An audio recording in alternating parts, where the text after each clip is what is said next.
আজকে মা বানিয়ে ফেলেছে একদম দোকানের মতন পটেটো চিপস বা লেস, যেটা বাচ্চারা খেতে খুবই পছন্দ করে। সেটাই আজকে মা আপনাদের করে দেখিয়েছে।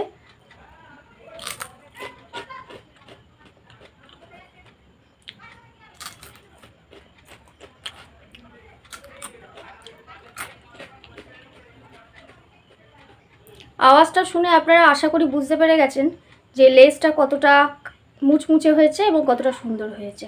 নমস্কার বন্ধুরা, শ্রাবণীর পঞ্চব্যঞ্জনে আপনাদের সকলকে জানাই স্বাগত।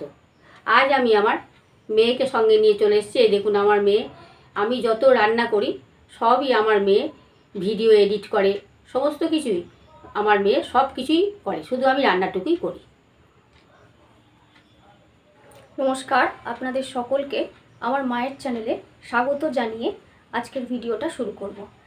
আপনারা আমাদের 775 জনের পরিবার, আপনারা যারা আমাদের পরিবারে অন্তর্ভুক্ত হয়েছেন প্রত্যেককে আপনাদের প্রণাম এবং কোটি কোটি ধন্যবাদ। আপনারা সকলে সুস্থ থাকুন, ভালো থাকুন, এটাই ভগবানের কাছে কায়মন বাক্যে প্রার্থনা করি। আপনারা আরও আমাদের এইভাবে সাপোর্ট করুন, সহায়তা করে যান। আপনাদের সহায়তায় আমরা অনেকটা দূর এগিয়ে গিয়েছি, আমরা অনেকটাই এগিয়ে গেছি। আপনাদের সহযোগিতা করার জন্য আপনারা অনেকটাই আমরা এগিয়ে গেছি। হ্যাঁ, তাহলে আমরা এত দূর এগোতে পারতাম না আপনারা না থাকলে। হ্যাঁ, ঠিক এইভাবেই আপনারা যদি আমাদের পাশে থাকেন, বাকি পথটুকু আমরা কিন্তু চলতে পারবো আপনাদের সঙ্গে নিয়ে, আর আমরাও আপনাদের পাশে থাকার চেষ্টা করব। চলুন তাহলে বন্ধুরা, আজকে আমাদের এই ভিডিওটা শুরু করি। আলু চিপস বানানোর জন্য এখানে আমি 3টে আলু নিয়ে নিয়েছি। আলুগুলো খোসা ছাড়িয়ে নেবো, আগে নিয়ে ভালো করে ধুয়ে নেব।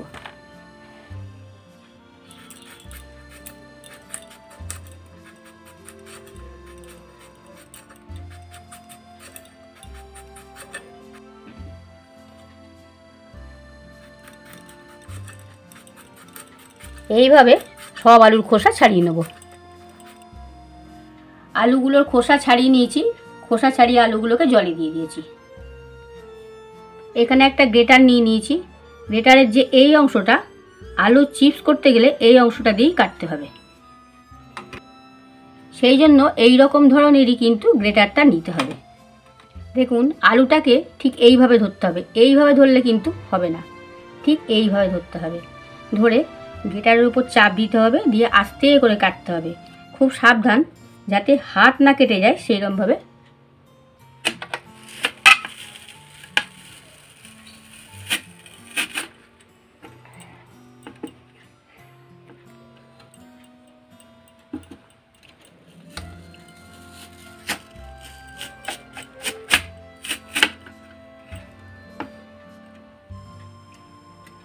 দেখুন এই রকমভাবে এক একটা আলুর স্লাইস বেরোবে, খুব চাপ দিয়ে করতে হবে।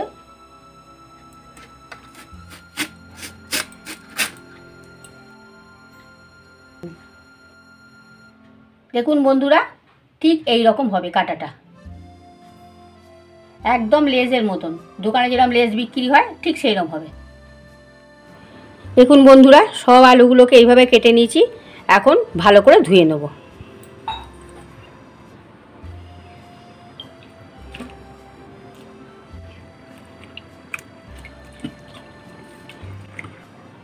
বন্ধুরা আলুগুলোকে কেটে এইভাবে কেটে যদি ঘন্টাখানেক ভিজিয়ে রাখেন তাহলে ঠিক লেস যেরকম হয় ঠিক এরকম বেঁকা বেঁকা মতন হয়ে যাবে। দেখুন এরকম হয়ে যাবে।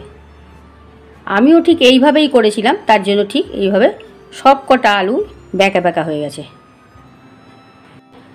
আলু 2-3 বার ভালো করে ধুয়ে নিয়েছি। নেওয়ার পরে এইবার আলুর জলটা ছেঁকে নেব।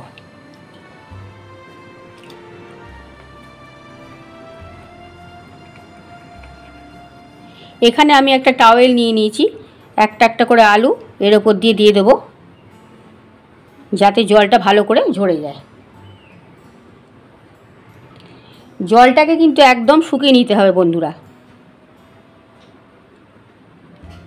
আরও একটা টাওয়েল দিয়ে আলুর জলগুলোকে ভালো করে মুছে নিচ্ছি।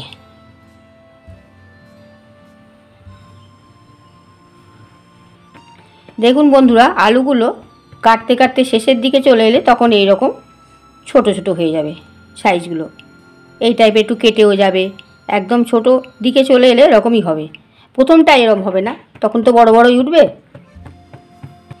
আলুগুলোকে একটা থালার মধ্যে নিয়ে নিয়েছি, এখন এগুলোকে হাওয়ায় শুকিয়ে নেব। দেখুন বন্ধুরা, আলুগুলো খুব ভালোভাবে শুকিয়ে গেছে। গ্যাস অন করে গ্যাসে কড়াই বসিয়ে দিয়েছি, এর মধ্যে দিয়ে দিচ্ছি পরিমাণ মতন রাইস ব্র্যান অয়েল।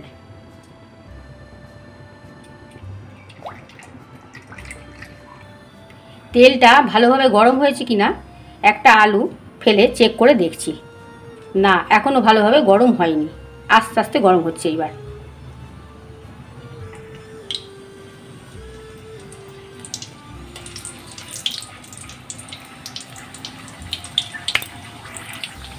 গ্যাসের ফ্লেমটাকে লো করে দেবো। এইবার দিয়ে আলুগুলো ছেড়ে দেবো। সব আলু একসঙ্গে দেবো না, অল্প অল্প করে দেব।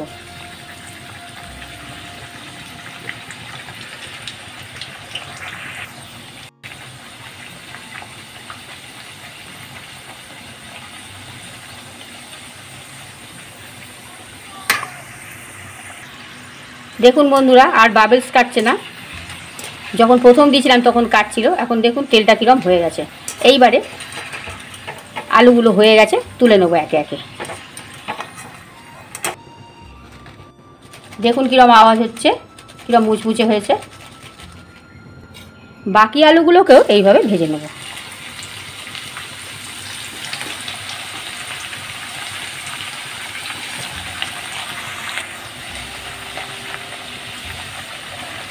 ফ্লেমটা কিন্তু হাই করেই আলুগুলো ভেজে নিতে হবে। দেখুন যেই আলুগুলো দিলাম কতটা বাবলস কাটছে। এটা যখন পুরোপুরি ভাজা হয়ে যাবে আর কিন্তু এই বাবলসটা কাটবে না। দেখুন বাবলসগুলো একদম কমে গেছে। এই আলুগুলো তৈরি হয়ে গেছে, নামিয়ে ফেলছি। আলুর চিপসগুলো একটা বাটির মধ্যে ঢেলে নিচ্ছি।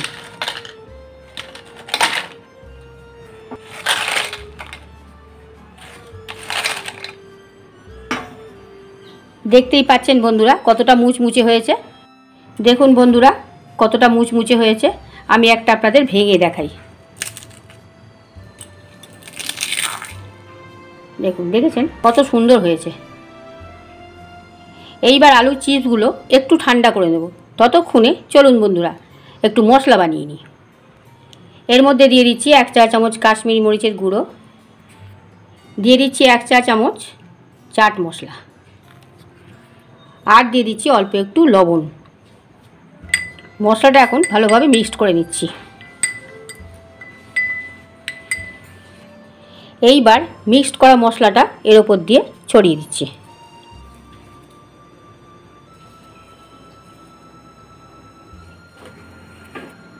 মশলাটা দিয়ে ঠিক এইভাবে একটু ঝাঁকিয়ে নিচ্ছি। আবার এর ওপর দিয়ে আরও খানিকটা মশলা দিয়ে দিলাম। এইভাবে ঘরে থাকা কয়েকটা উপকরণ দিয়েই আর একটু আলু থাকলেই আলুর চিপস একদম দোকানের মতন তৈরি হয়ে যাবে। বাচ্চারা বায়না করলে বাচ্চাদের তৈরি করে দিতে পারবেন। এইভাবে আলুর চিপস বাড়িতে বানিয়ে ফেলবেন। আর আমার চ্যানেলটা আপনাদের কাছে অনুরোধ রইল সাবস্ক্রাইব করবেন।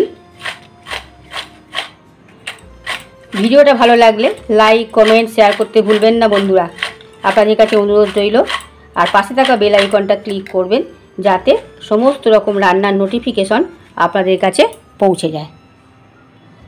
আজ তাহলে আসি বন্ধুরা, আবার পরের ভিডিওয়ে দেখা হবে।